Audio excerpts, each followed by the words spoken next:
Yeah, ownership may have overestimated their GM search a little bit.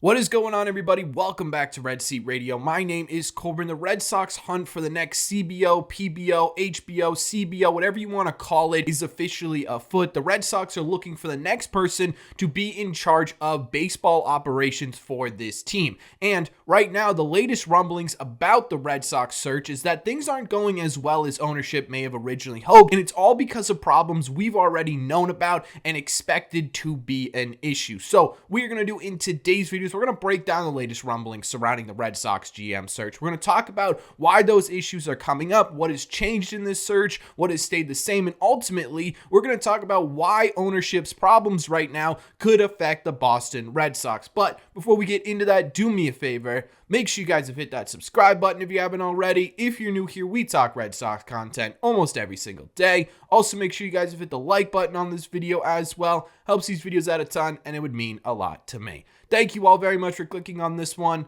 Let's get into it. The reason we are talking about this today is because just this morning, Red Sox beat reporter from Mass Live, Sean McAdam, put out an article that sort of confirmed a lot of people's worst fears. And that is that candidates are flat out rejecting the job of GM, CBO, or HBO for the Boston Red Sox because of issues we knew as fans and as most of the media understood the second Chaim Bloom got fired. According to this article, quote, according to multiple sources, the Red Sox have been met with a number of rejections from some targeted candidates. Some of those prospective hires have been put off by the level of turnover that's taken place. This new hire will be the fifth person in charge of the department since 2011. Yeah. Obviously, this is a massive issue, right? And again, this is something we knew was going to be a problem headed into the next Red Sox search. My problem is, did ownership understand that, right? Because there are a lot of reasons why the next CBO, GM, whatever, is a really great position for the next person, right? The Red Sox are in a great position to win right now. They have a loaded farm system. They have a ton of young talent at the major league level. They have an ownership that is hinted at wanting to spend a lot of money, and they're only a few pieces away from being a legitimate contender within the AL East. Those are all really, really enticing perks of coming into the Boston Red Sox right now. The problem is, right,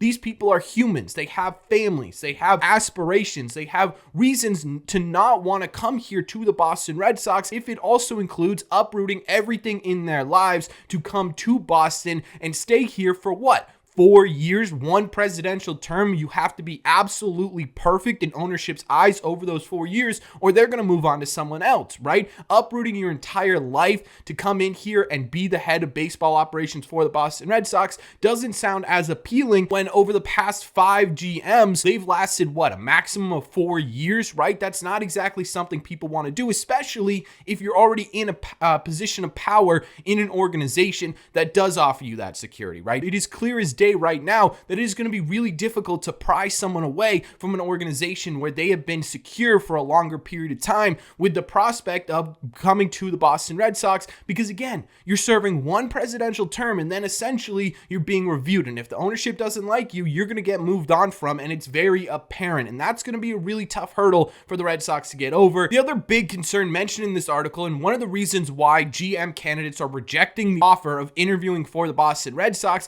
is again something we've already talked about, and that is the guarantee of a manager, but also on top of a manager, a guarantee of other pieces within the front office, long-term executives, right? If we start with just the manager, this is something we've talked about before. In my opinion, I don't think this is an ultimate turnoff, just the manager by himself, right? Alex Cora is regarded within Major League Baseball as one of the best managers in the league, maybe not by our own fan base, but by everyone else in Major League Baseball. He's a top 5, top 10 manager in the game. This isn't alone something that should be an ultimate turnoff. But what could be a bit of a turnoff is the fact that ownership loves Alex Cora and that Alex Cora has front office aspirations, right? This is a big topic of conversation for anyone who wants to be a candidate for the Boston Red Sox, because on top of you already having this sort of history of only being here for 4 years, you also have a manager who has front office aspirations that could be a, hey, wait a second, am I just a stopgap here between you guys and Alex Cora? Am I just going to be here until Alex Cora is ready? And then, hey, you're kicked to the curb superb for Alex Cora, right? That's a big question surrounding the front office, but that's more of a conversation in my opinion. I don't know if that's an ultimate turnoff. However, you combine the fact that, hey, you've got this manager, Alex Cora, here. You might like Alex Cora. You might have a good relationship with Alex Cora. You might want him here, but on top of that too, you're also going to have to work with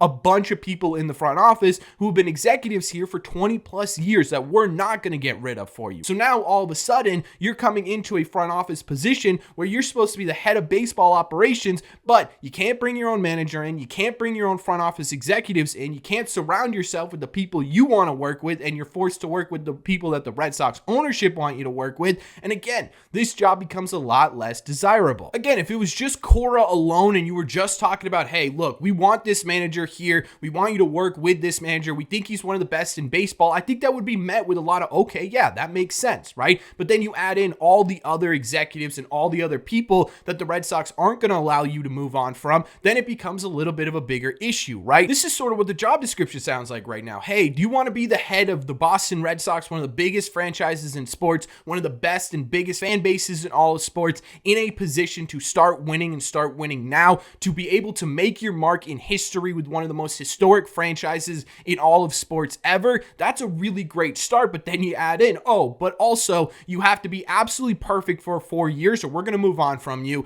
and we're going to keep the people we have in place, and you're going to have to work with these people as opposed to bringing in your own people. This is a flat out Dr. Jekyll and Hyde situation, right? There's a ton of pros, but there's also a ton of cons, and for prospective candidates, those cons right now are outweighing the pros. Those cons right now are standing in the way of the Boston Red Sox hiring someone to be the next head of baseball operations. And to me, the biggest concern out of all of this is, did ownership realize that there were going to be these concerns? Did ownership understand that there was going to be some hesitation to join the Boston Red Sox in the situation that they're in because of what ownership has put them in? Is that something they realized, right? Sam Kennedy said during his end of season presser that this is Boston. This is the Red Sox. This is one of the best jobs in Major League Baseball. And if a candidate isn't ready for that, then, well, essentially screw him, right? That wasn't exactly his quote, and I don't want to put words in his mouth, but it was something along those lines. And to me, that's concerning. It's concerning that ownership doesn't really understand why candidates wouldn't want to be here right now,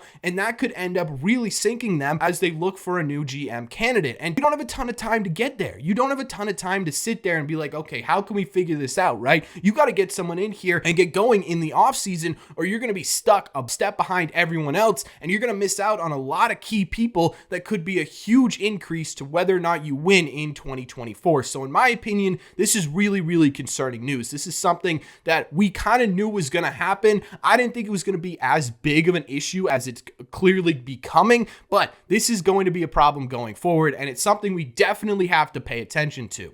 Now, in terms of how this is going to affect the Red Sox, obviously this is a big negative, right? The only candidate that was mentioned in this article as someone the Red Sox are targeting is a guy by the name of Michael Hill. Michael Hill is currently in baseball operations for the league. He handles umpires and ejections and stuff like that, but he's worked throughout Major League Baseball in almost every single capacity. He spent time with the Tampa Bay Rays, the Colorado Rockies, and most infamously with the Miami Marlins, where he worked his way up to GM and eventually head of baseball operations there before being fired by Derek Jeter in 2020. During that time, Michael didn't have exactly a successful run. In the 11 seasons where he was in charge, only 3 of them, according to this article, were winning seasons. He was also the head of baseball operations when they traded away guys like Stanton, Yelich, Realmuto, and more. Now, there were some positives here. They did have 3 winning seasons. They did make the playoffs in 2020. Whether or not it had to do with a shortened season or not is a big factor in that, right? But they did make the playoffs, and he did help build a really great rotation, bringing in guys like Sandy, bringing in guys like Zach Gallen, who eventually got you Jazz Chisholm, right? There were some wins there, but there were a lot of negatives as well. And honestly, Michael Hill doesn't strike me as a guy who I would be really excited about if the Red Sox signed and brought to the head of front office. He's a guy with a ton of experience, yes,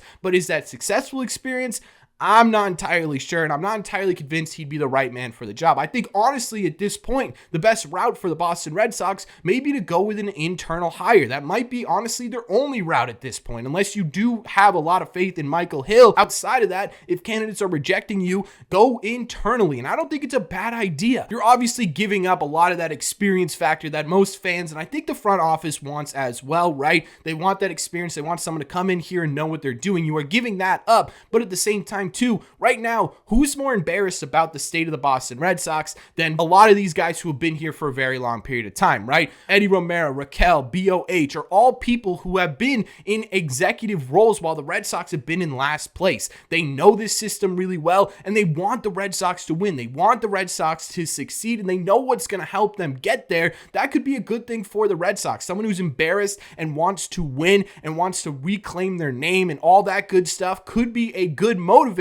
to be a great GM this offseason. So I don't think an internal hire is a really bad idea. I just think the Red Sox have backed themselves into a corner where they might need to go with an internal hire. And at this point, I would be shocked if it wasn't an internal hire, right? Relationship-wise, they don't want to make too much movement in the front office with the rest of their executives. Internally hiring someone would really help with that, right? They already have an established relationship with everyone in the front office. It's someone who understands the Red Sox and understands what it's going to take to win. And on top of that, too, you don't have a ton of external options right now. In my opinion, this is the way the Boston Red Sox are going to go. But overall, right, really concerning news coming out of the Red Sox regarding their search for the next CBO, PBO, HBO, EPO, whatever you want to call it. It's a real concern right now. But that's just my opinion. So let me know in the comment section down below. How concerned are you about these rumblings? Is this something that you're paying attention to? Is this something where, oh yeah, it's just a couple of the first candidates, they'll find someone eventually? Is this something where you're panicking a little bit? Let me know all your thoughts on the latest in the search for the Red Sox next captain in the comment section down below.